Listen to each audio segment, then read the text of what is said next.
Okay, it's going to be another mixtape review. Believe it or not, my next choice is actually Dean Malenko, the PWI 500 winner in 1997. So this mixtape is going to, focus on everything that PWI, selected in that body of work that Dean Malenko had in 1996-97. So, I just want to give you some thoughts on the PWI 500. I'm kind of mixed on it. I think a lot of people feel the same way. There's some years where you look at the award and you're like, man, they just awarded the best wrestler.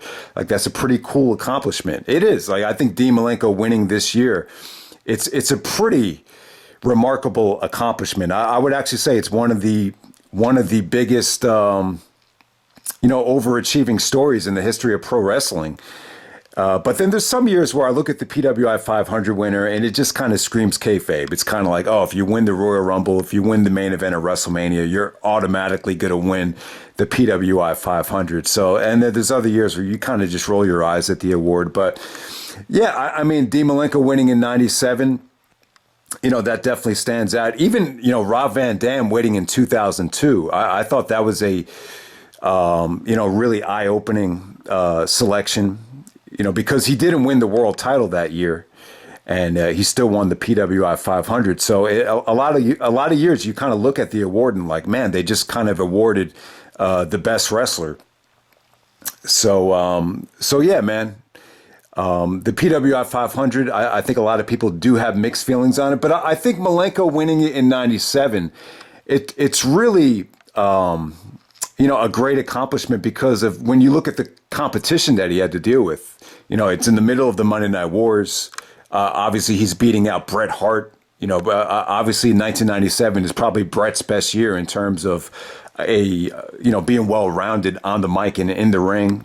Shawn Michaels is still in his prime. But, Shawn probably shot himself in the foot with the whole losing his smile thing. But the bottom line was Shawn Michaels is still coming off, one of the best years ever.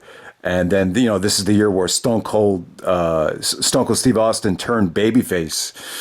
He's coming off the King of the Ring. He's coming off of winning the Royal Rumble. So, for Austin, for Malenko to beat out Austin this year, that's another just really remarkable accomplishment. And then at the same time, you got in WCW, you got Hogan, you got all those NWO guys, and then Malenko's actually beating out a lot of his peers like Benoit, Guerrero, Ultimo Dragon, so many great wrestlers in that cruiserweight division. So yeah, man.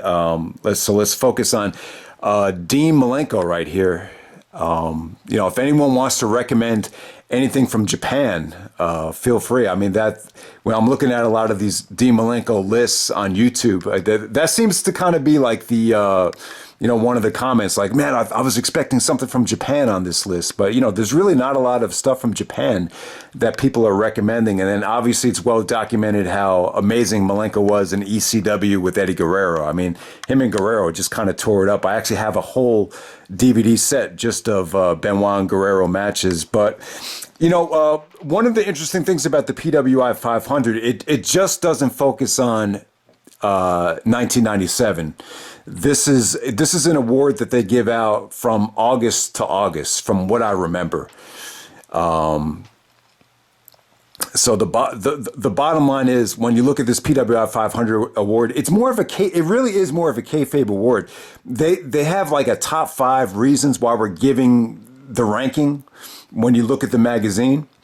And it's not, they don't post like the top 5 matches. They'll post like top 5 reasons why we're giving him the award. Like with Dean Malenko, he actually ended up winning the Cruiserweight Championship and the United States Championship. So that's a big reason, I think, why they gave Malenko the award. They actually gave it to Rob Van Dam, the award as well. He didn't win the world title, but he elevated the hardcore title, and he actually won the Intercontinental Championship like 4 times in that span as well. So you could actually win the award by not winning the world title. But I think a lot of the award is predicated on how, decorated the wrestler is. So yeah, from what I remember, the award actually focuses on the summer of 96 until the summer of 97. So this is basically going to be, basically Dean Malenko's work in the 1996 through 1997 school year. All right, so I'm just going to focus on the pay-per-view matches first. First up, you got the Rey Mysterio match at the Great American Bash. of 1996 for the Cruiserweight Championship. So, yeah, you know what? Now that it hits me right now, so Dean Malenko actually wins the Cruiserweight Championship on a show called WCW Worldwide. The show actually took place on May 2nd, 1996, but it didn't officially air until May 18th. So he actually beat Otani, Shinjiro Otani. I believe that's how you say his name, not Shohei Otani, the baseball player, the Babe Ruth of baseball right now. But yeah, bottom line of it was he beats Shinjiro Otani. Eventually, he would wrestle for 0-1. He actually did wrestle at Ring of Honor, the first All-Star Extravaganza. But yeah, that was like a match under 10 minutes. They didn't have the best of chemistry. But the bottom line was, Malenko, I believe he won his first Cruiserweight Championship by beating Otani. The first major title defense on a pay-per-view was actually against Rey Mysterio. You know, this might have been Mysterio's WCW debut. So this is at the Great American Bash 1996. I think most of you guys have seen this match. They actually had it on the first ever Rey Mysterio DVD, the 619, the one that came out in 2003. So it's a pretty accessible match. I thought Mysterio and Malenko, all of their matches were incredible. The great thing about Malenko was he was really able to, especially against a guy like Mysterio, we were able to overpower him, basically control the matches with his strength and his, just his whole technical arsenal was just on a different level here. So yeah, very exciting match. And even against Mysterio, it's like the fans really respected Dean.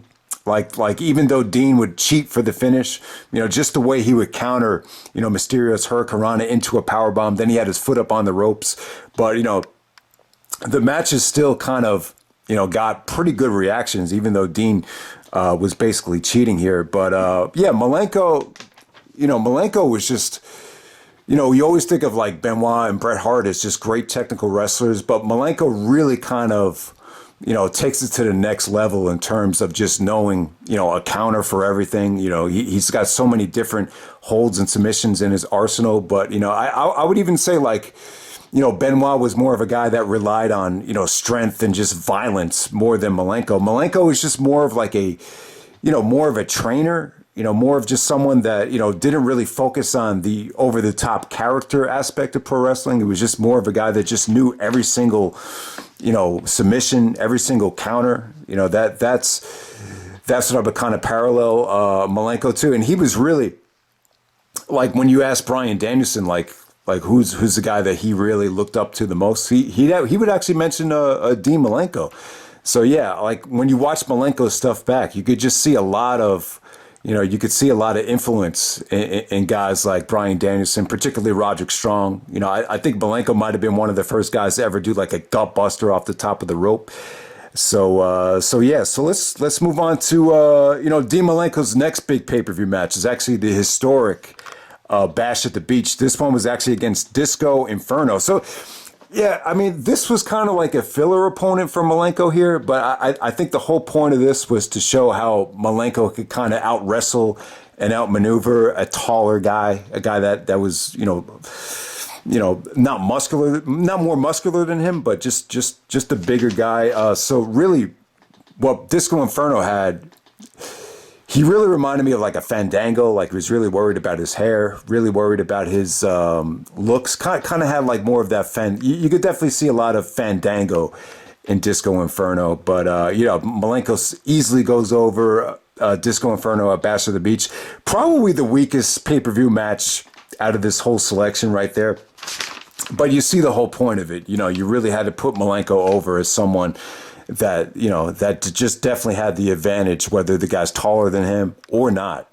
All right, so next up you got the Rey Mysterio rematch at Halloween Havoc 1996. This might have been the best match that they've had. I really thought that it was. Malenko really controlled this whole thing.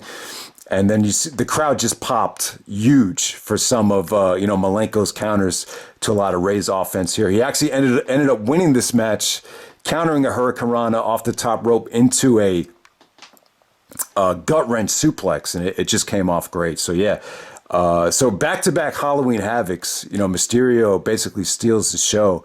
The match that he had with Eddie the next year gets so much attention, but this match is not far behind right there. So yeah, all the Mysterio matches were really good.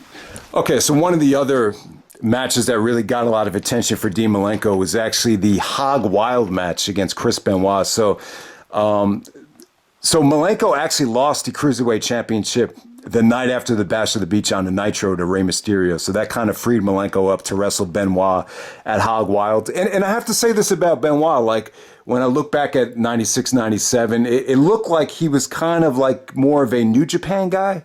I want to say that it kind of feels like this is what Bryan Danielson's going to end up doing for AEW, kind of going to be a guy that kind of jumps back and forth between New Japan and AEW. But yeah, Malenko and Benoit at Hog Wild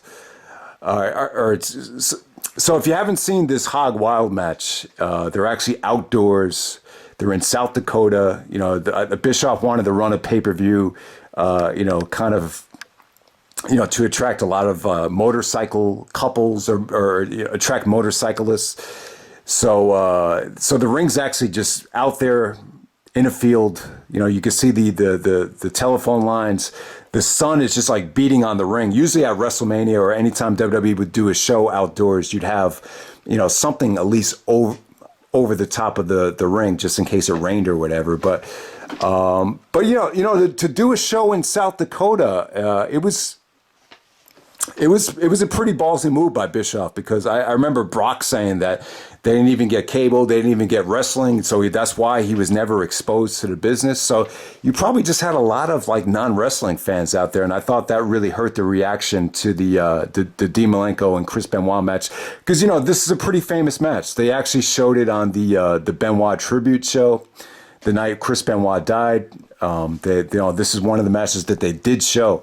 I'll say this about the Hog Wild match. I feel like this. I don't think there's ever been a better match in front of more of a dead crowd. I thought the crowd was horrible here. They weren't reacting to anything. They actually did go into a double overtime.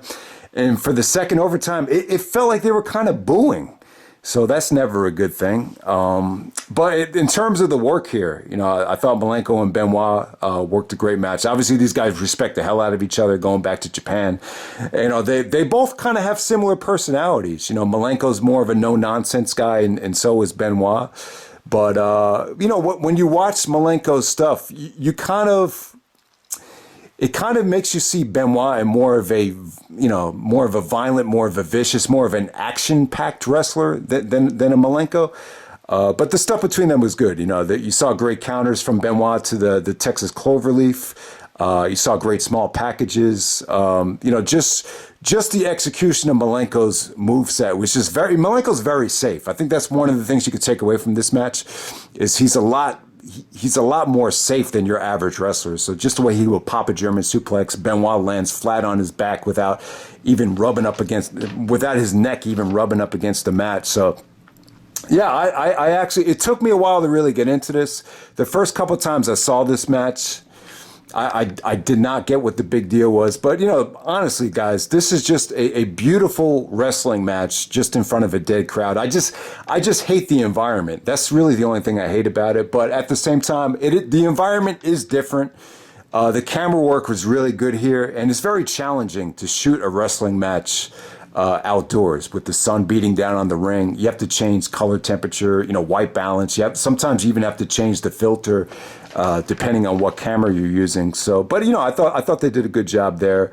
Miss Elizabeth and woman Nancy Benoit were at ringside. So Benoit actually gets the victory with a roll up as Nancy Benoit actually distracts Dean Malenko. Yeah, so I think the work in that match is good. I think the match is a little bit overhyped. I definitely think they could have had. It just would have been interesting to see had this, opened up a Starrcade or whatever. I think the crowd reaction would have been much better. But yeah. All right, the next match I want to focus on is the Psychosis match. So Dean actually does win the Cruiserweight Championship back at Halloween Havoc, like we talked about. The Psychosis match, underrated stuff. I could see why this match doesn't get a lot of attention. It went on late in the show. They had 3 rings set up for this 90-man battle royal. So a lot of the crowd was really far away from the action here because of that. And I don't know. I just think maybe it was just a difference. The differences in culture, maybe it caused some communication issues. It was a little bit botchy too. It was really tough to tell whether Psychosis was really selling a lot of the legwork from Malenko.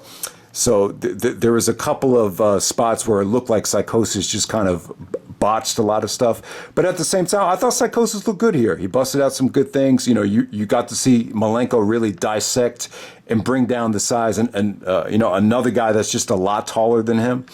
So I thought it was good here. I thought once again, this is another quality match just in front of a very, very dead crowd. This is probably the deadest that any of these matches were from Malenko.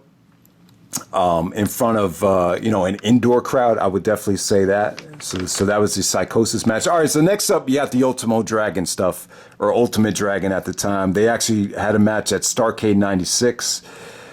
I want to say they opened up the show here for the Cruiserweight Championship. Awesome stuff. So I'm gonna say that it was really tough to tell who the heel was here. Because, you know, Malenko played the heel against Mysterio, but here against Dragon is out there with Sonny Bono, or Sonny, some Japanese guy that's, you know, kind of playing the Mr. Fuji role, kind of, you know, breaking up the counts and really being a distraction. So it was really tough to tell, you know, who the babyface and the heel was here. But I'll tell you, a lot of the adults in the front row really got behind Malenko here. Like it almost felt like the fans just really appreciated Malenko just for his wrestling alone. Like, you know, take all the character stuff out of the equation. It was just this fucking guy that I think it was what's his name? Bobby Heenan said he looks like he should be working in at a prison. But, you know, he was just so believable and so engaging. And Bischoff was even saying that Malenko just had this ice cold approach where nothing affected him. And he would just maintain this very calm demeanor. And it was like less is more with Malenko. Like he got so much out of just doing less. And I definitely agree with that. But yeah, great chemistry between him and Ultimo Dragon. I thought they had, you know, 2 awesome matches. The one at Starrcade and the one at Clash of the Champions. They actually put it on the Best of the Clash of the Champions that WWE released. But yeah, him and Dragon just had good stuff here, man. Good standing switches, good counters to the Texas Cloverleaf from Dragon. So when Dragon won this match, the fans were pissed. There was actually USA chants, and you know the fans really definitely were on Malenko's side, and they were pissed that Dragon actually won the belt here. So Ultimo Dragon actually wins the Cruiserweight Championship at Starrcade. Malenko actually wins it back. He kind of sees the interference coming at Clash of Champions, and he actually wins it back with the Texas Cloverleaf after doing the Tiger Driver. So yeah, I love the stuff between Malenko and Ultimo Dragon. These are the matches that really just surprised me because I really forgot or didn't really know how good they were. All right, so next up we get to the Syxx match. So Dean Malenko actually takes on X-Pac, Sean Waltman in WCW, who's known as Syxx. I'm going to assume a big reason why, you know, 1-2-3 Kid went to WCW was to follow Kevin Nash and Scott Hall. You almost get the feeling like if Kevin Nash and Scott Hall were going to jump off a bridge or go on a trip to hell, that you know, X-Pac could actually come and join them. But yeah, you know, this match at Superbrawl between Syxx and Malenko, it started off good. I thought the crowd was really hot here, but as the match progressed, like it almost felt like Syxx kind of took the crowd out of the match. It really definitely had that feel. I thought Syxx actually looked good here. You know, X-Pac actually did get some good offense in, but the match actually, they just weren't able to maintain the excitement the crowd had at the beginning of the match here. So it was a little bit underwhelming. I would definitely say this is probably one of the weaker, you know, matches that Malenko had on pay-per-view throughout this whole school year. Eddie Guerrero actually came out and, you know, cost Dean Malenko the match by accident, which kind of started the whole Malenko and Guerrero feud going into Starrcade 97. So basically, you know, X-Pac at the time is basically stealing all the belts. He stole the Cruiserweight title. I think he actually stole the U.S. title. So at the time, Eddie came down and was trying to stop Syxx from using the belt. So he actually got into a tug of war with Syxx. And then as Syxx actually brings the belt back, he actually clocks Malenko with it when the ref doesn't see it. So Syxx, X-Pac actually wins the Cruiserweight Championship from Malenko, and that's that right there. So at the time, it was pretty good. It kind of built up two feuds at the same time. It built up Eddie Guerrero and Syxx. I remember Eddie saying he was really nervous about wrestling Van Dam in the ladder match on Raw because he just remembered how crappy the ladder match with Syxx was. I guess they had a ladder match after this pay-per-view. And, it really got the ball rolling in terms of building up Eddie Guerrero and Dean Malenko throughout the rest of the year, which had, I didn't even realize it until now. Like they built up, Guerrero Malenko that whole year. So that leads you to a match between Eddie Guerrero and Dean Malenko at Uncensored 97. I would definitely say this, the Eddie Guerrero Dean Malenko Uncensored match. It's a lot like their ECW work, where it's competitive. It's more face versus face. It's more action packed. At the pay-per-view Uncensored, it's kind of like Extreme Rules. Like everything is legal. So you just saw them kind of low blowing each other, using the United States Championship as a weapon. So at this time, Eddie's actually the United States champion. So Dean Malenko actually wins the U.S. title here. X-Pac comes down with the belt, with the camera, and Dean actually uses the camera to actually pin Eddie Guerrero there. I didn't really care for the finish, but I think from top to bottom, this is probably the best work that Eddie and Dean did together, at least in WCW.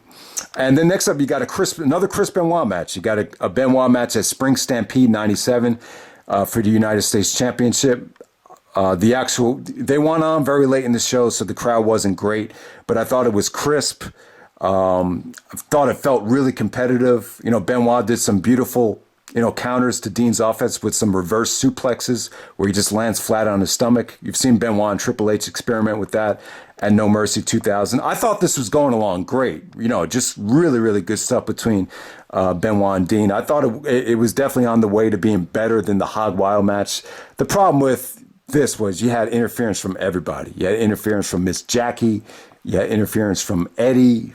You had Kevin Sullivan, Arn Anderson come out. So Sullivan actually screws Benoit with the kendo stick. So they're still going at it over the whole Nancy Benoit fiasco.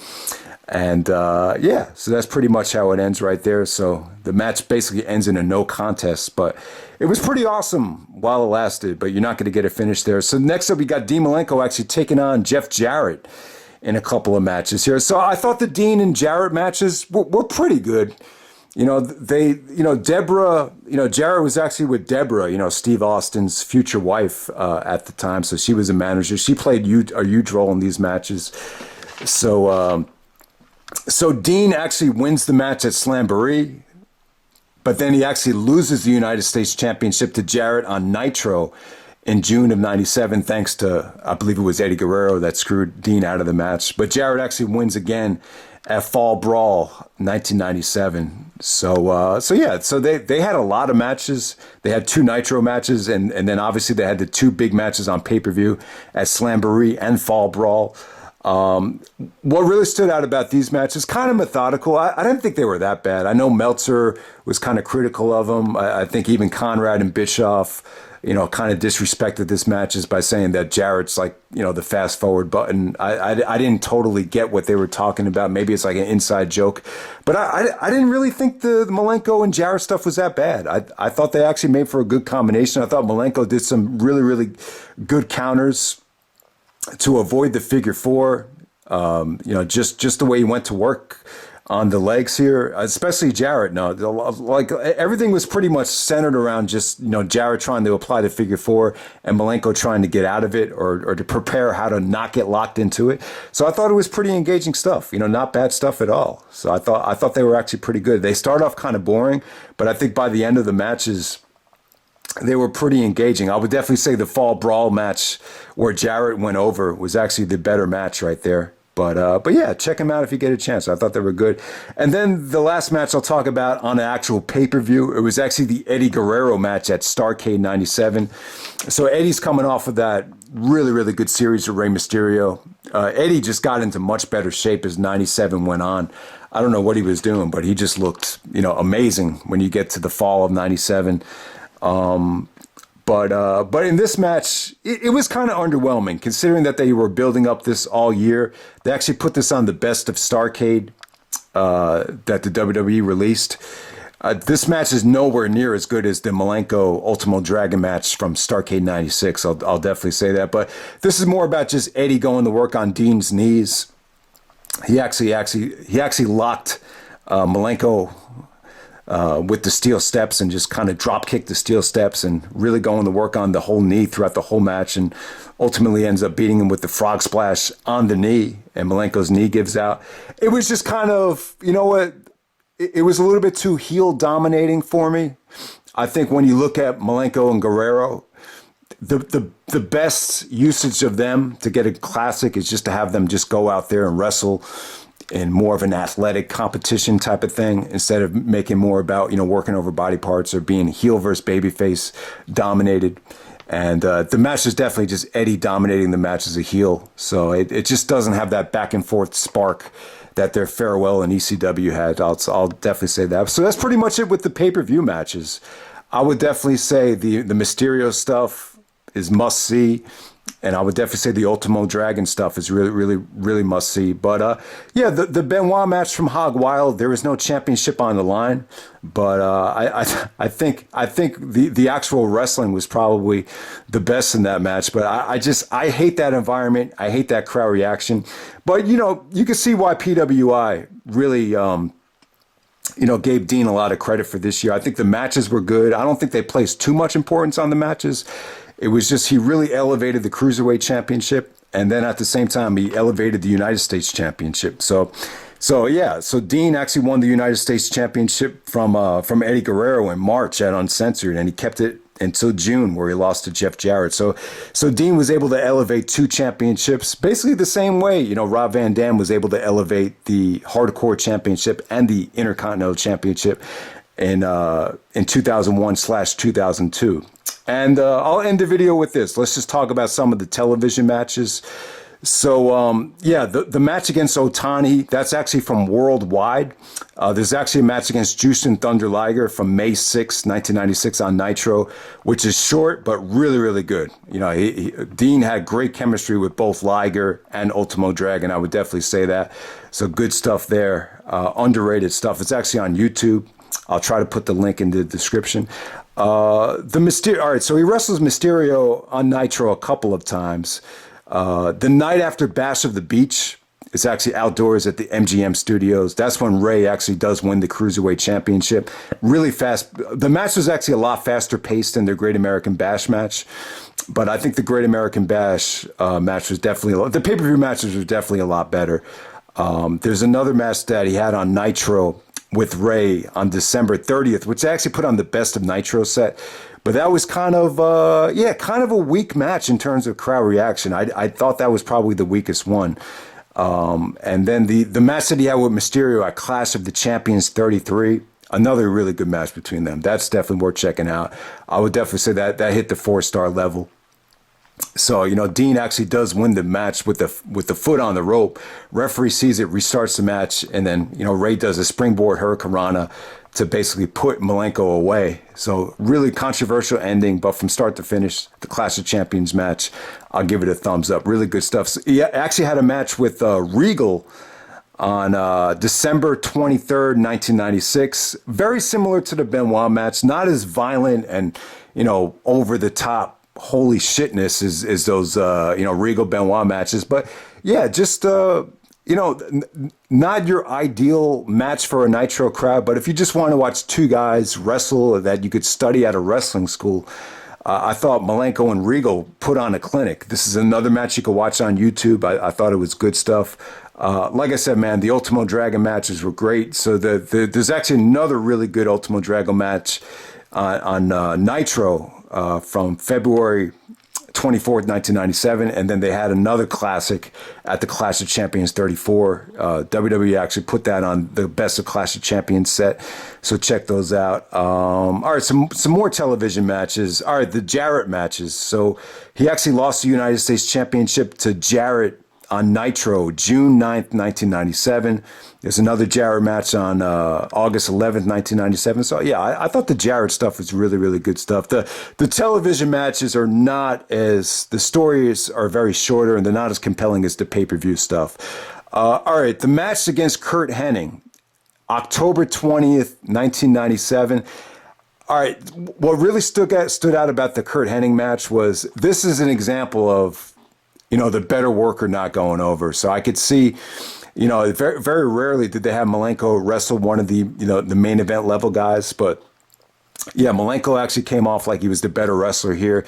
This is more of like Wicked Witch of the West, Mr. Perfect, as Roddy Piper called him. I don't know. I just thought I thought Perfect looked a little bit old here. I just thought he looked a little bit out of shape too. And when Malenko actually lost, I'm just like, man, the right guy did not go over. But it's still a pretty good match. I thought Curt Henning still had some juice left. Even though he looked a little bit worn out at the time. All right, there's a match against Eddie Guerrero. The actual date, I believe it's actually January 10th, 97. This starts out really, really good. Very, very, very fast pace in the beginning. Really, from start to finish, just really, fast paced action there. So I would definitely say that had to be like the fastest paced Eddie and Malenko match. I just remember the finish being really crappy there. And then there's a match against Finley at the end of 97. So it was really shocking to see what Finley looked like back then with the hair. It took a lot of getting used to. But this is just pretty much to set up the Eddie Guerrero match at Starrcade. I didn't really think they had a chance to really tell much of his story. But, you get the idea. Finley, Malenko, it's, you got the two guys that ended up being producers, agents for the WWE going at it. It was it was interesting to watch while it lasted. Really underrated match against Jericho. This had to be one of Jericho's first Nitro matches after coming in from ECW. I thought it was fast-paced. Dean hit Jericho with some pretty nasty kicks to the head. You saw a lot of just, crazy dives from both guys. I thought they really put it all on the line here. Really, really good stuff. I think Bischoff actually reviewed this Nitro, and he was very complimentary of Malenko here. Jericho actually counters a German suplex looked like it was going to be a Walls of Jericho, but he basically just countered it up into a roll-up, and Jericho actually goes over Malenko. So when you think of Jericho Malenko, you think of a lot of the 1998 stuff where Jericho's making fun of Malenko for all the submission holds. But I would say that might have been the best Jericho Malenko match. I thought it was that good. And then there's another match against Brad Armstrong from November of 1997. The fans just really weren't into Brad Armstrong at all in this match. But, this was just kind of more of an enhancement match for Malenko. But I don't know. I don't know much about Brad Armstrong, but the presentation of him, just his connection with the fans, I was just a little bit underwhelmed by it. But never really got to see Brad Armstrong go at it before, but it was interesting to see him go up against Malenko there. But yeah, Malenko goes over in pretty generic fashion. I really wouldn't recommend even checking that one out. But that's pretty much it, guys. Just wanted to share my thoughts on a lot of this Dean Malenko stuff from WCW. I really enjoyed it. I enjoyed Dean Malenko. Obviously, Malenko kind of takes it to another level of just being like a no-nonsense guy that, just knows how to wrestle. I mean, there's really not a lot of charisma or character development to him, but I really enjoyed it. I think there's definitely a lot of good stuff from WCW back in the day. I think the WWE, sometimes they paint this narrative that, WCW just had awful shows and, it was just really, really, tough to get into. But I had to say, I'm really impressed with what I've seen. I really enjoyed, watching all of these matches. I think it's an unbelievable accomplishment of what Malenko was able to do this year. To be number one in the PWI 500 in the midst of, arguably maybe the most competitive time we've ever seen in the history of pro wrestling. And got to remember, when this magazine came out, this edition came out, the WWE was actually losing the war. So I think that puts even more value into him winning the PWI 500 this year. And so, yeah, I mean, from a match quality standpoint, I think some of you guys will listen to what I talked about, and you know, you look at the ratings and you're pretty like, oh, what's the big deal? Like Danielson had much better matches than this when he was the ROH World Champion, but I think at the time, you know, it was a combination of just great match quality, him elevating 2 belts at the same time, and then you know, I just think with Malenko too, I think a lot of people were just really attracted. I think it was just a breath of fresh air just to see this guy that, you know, didn't have a great look, didn't have, you know, over the top mic skills, but he was able to go out there and just kind of, you know, paint these magical pictures with just great opponents. And let's not forget, he just had great opponents to work with too. So I think that had a lot to do with it. I just think he was a breath of fresh air compared to the, you know, over the top shenanigans that you were getting in, you know, main events at the time, whether it be Undertaker or whether it be Hulk Hogan or, you know, any of these big names, you know, Kevin Nash, you know, guys like that. I just think Malenko was someone that the wrestling journalists like Meltzer really just got behind at the time. But yeah, man, I just want to give you my thoughts on Dean Malenko winning the PWI 500. This whole mixtape right here. I would definitely recommend everyone to go back and check it out. I know they never really released anything from Dean of WWE Best Of. So this is just this might be like a really good mixtape to just follow along and go back on the network too, because there's really not a lot of Best Of compilations of it. So yeah, man, that's pretty much it. Hope you guys enjoyed the video, and I'm out. All right.